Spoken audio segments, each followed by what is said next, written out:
ஓப்போல இருந்து A38 அப்படிங்கிற ஒரு என்ட்ரி பட்ஜெட் ஸ்மார்ட் போன் வந்து ஓப்போ நிறுவனம் இன்னைக்கு இந்தியாவில் லான்ச் பண்ணிருக்காங்க. இந்த போன்ல என்ன விஷயங்கள் தராங்க, மேலும் இந்த பிரைஸ் பாயிண்ட்டுக்கு இந்த போன் ஒர்த்தா இல்லையா அப்படிங்கறத டீடைலாக இந்த வீடியோல பார்க்கலாம். வீடியோக்குள்ள போக முன்னாடி சேனல் சப்ஸ்கிரைப் பண்ணிங்க, அப்படி பக்கத்துல பெல் ஐகானை பிரஸ் பண்ணி தொடர்ந்து உங்க ஆதரவு தாங்க. முதல்ல போனோட பில்ட் அப்படின்னு பார்க்கும்போது நமக்கு வந்து ரெகுலரான பிளாஸ்டிக் பில்ட் தான் கொடுக்குறாங்க. இந்த பேக் சைடுல உள்ள டிசைன் வந்து க்ளோயிங் சில்க் டிசைன் அப்படின்னு சொல்லி ஓப்போ நிறுவனம் சொல்றாங்க. அதாவது பேக் சைடுல வந்து நமக்கு வந்து சில்க் பேட்டர்ன்ல வந்து கொடுத்திருக்காங்க. அடுத்தபடியாக இந்த போனோட டிஸ்பிளே பத்தி பேசலாம். இந்த போன்ல ஒரு 6.56 இன்ச்க்கான HD+ ரெசோ உள்ள LCD டிஸ்பிளே கொடுக்குறாங்க. இந்த டிஸ்பிளேக்கு 90 ஹெர்ட்ஸ்க்கான ரிஃப்ரெஷ் ரேட் இருக்கு. மேலும் 100% sRGB மற்றும் DCI-P3 கலர் கம்ஃபர்ட் சப்போர்ட் இருக்குன்னு சொல்லிருக்காங்க. இந்த டிஸ்பிளேக்கு 720 நிட்ஸ் வரையும் பீக் பிரைட்னஸ் போகுது. மேலும் இந்த டிஸ்பிளே வந்து ஒரு வாட்டர் ஆப் நாச் டிஸ்பிளேயாக வருது. ஸோ டிஸ்பிளேயோட குவாலிட்டி கம்மி தான். மற்றபடியாக இந்த போனோட ப்ராசர் அப்படின்னு பார்க்கும்போது MediaTekோட Helio G70 அப்படிங்கிற ஆக்டோ சிப்செட் கொடுக்குறாங்க.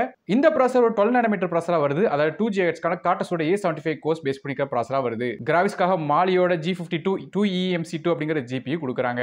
இந்த ப்ராசர் ரேங்கிங் மற்றும் ஸ்டாட்டிஸ்டிக்ஸை இப்போ நீங்க ஸ்கிரீன்ல பார்க்கலாம். அதாவது 122வது ரேங்க் வருது. அது இன்டர்வல் ப்ராசரா கொடுத்துருக்காங்க. ஸோ பெர்ஃபார்மன்ஸ் எப்படி இருக்குன்னு கேட்டீங்கன்னா வந்து ஆப்ஸ் 1-2 ஆப்ஸ் வேணா ரன் பண்ணலாம். குறிப்பாக வாட்ஸ்அப் மாதிரியான 1-2 லைட் வெயிட் ஆப்ஸ் வேணா பயன்படுத்தலாமே தவிர மற்றபடியாக வந்து கேமிங்கோ இல்லைனா வந்து நமக்கு மல்டி டாஸ்கிங்கோ இந்த ஃபோன் செட் ஆகாது. மேலும் இந்த ஃபோனுக்கு வந்து 4GB RAM with 120GB internal storage கொடுக்குறாங்க. ரேம் RCPDRA 4 பயன்படுத்துறாங்க. ஸ்டோரேஜ் வந்து eMMC 5.1 வருது. மேலும் மைக்ரோ SD கார்டுக்கான சப்போர்ட் இருக்கு. 1TB எக்ஸ்டெண்டர் பண்ணலாம். இது வந்து டெடிகேட் சிம் செட்டா தராங்க. ஆனா 2 சிம் கார்டும் ஒரு மைக்ரோ SD கார்டும் அட் டைம்ல போன்ல யூஸ் பண்ண முடியும். மேலும் இந்த போன் வந்து Android 13 OS பேஸ் பண்ண ColorOS 13.1 இன்டர்ஃபேஸ் ரன் ஆகுது. அடுத்தபடியாக போனோட கேமராஸ் பத்தி பார்க்கலாம். போனோட பேக் சைடு நமக்கு வந்து 2 கேமரா கொடுக்குறாங்க. முதல் கேமரா வந்து ஒரு 50 மெகாபிக்சலுக்கான ரியர் ஃபேசிங் கேமரா. இது f1.8 அபர்ச்சர்ல வருது. LED ஃபிளாஷ் சப்போர்ட் இருக்கு. ரெண்டாவதாக 2 மெகாபிக்சலுக்கான ஒரு டெப்த் சென்சார் கொடுக்குறாங்க. இது f2.4 அபர்ச்சர்ல வருது. மத்தபடி செல்ஃபி அப்படின்னு பார்க்கும்போது 5 மெகாபிக்சலுக்கான ஃப்ரண்ட் ஃபேசிங் கேமரா f2.0 அபர்ச்சர்ல தராங்க. ஃபிங்கர் பிரிண்ட் ஸ்கேனர் இந்த போன்ல இருக்கு. சைடுல பவர் பட்டன்ல தராங்க. இது போக போனோட வெயிட் 190 கிராம் வருது. மத்தபடி 3.5 ஆடியோ சப்போர்ட் இருக்கு. மேலும் இது போனுக்கு IP-X4 ரேட்டிங் இருக்கு. ஆனா லைட்டா தண்ணி பட்டாம பிரச்சனை இருக்காது. நெட்வொர்க்ஸ் அப்படின்னு பார்க்கும்போது இந்த போனுக்கு 5G சப்போர்ட் கிடையாது. அதுக்கு பதிலா Dual 4G VoLTE சப்போர்ட் தான் இருக்கு. இது போல Dual Band Wi-Fi, Bluetooth 5.3 மாதிரியான விஷயங்கள் இந்த போனோட கொடுக்குறாங்க.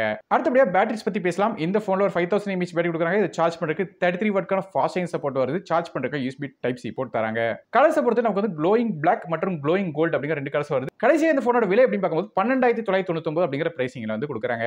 சோ ஓவராக இந்த போனோட ஸ்பெசிஃபிகேஷன் வச்சு கம்பேர் பண்ணி பார்த்தோம்னா வந்து மத்த எல்லா விஷயங்கள் கூட ஓரளவு ஓகே தான். அந்த ப்ராசர் வந்து கொஞ்சம் கம்மி. MediaTekோட Helio G70ங்கிறது வந்து ரொம்ப பழைய ப்ராசர். கண்டிப்பாக நாளடைவில் இந்த போன் ஸ்லோவா இருக்கான வாய்ப்புகள் ரொம்ப அதிகமா இருக்கு.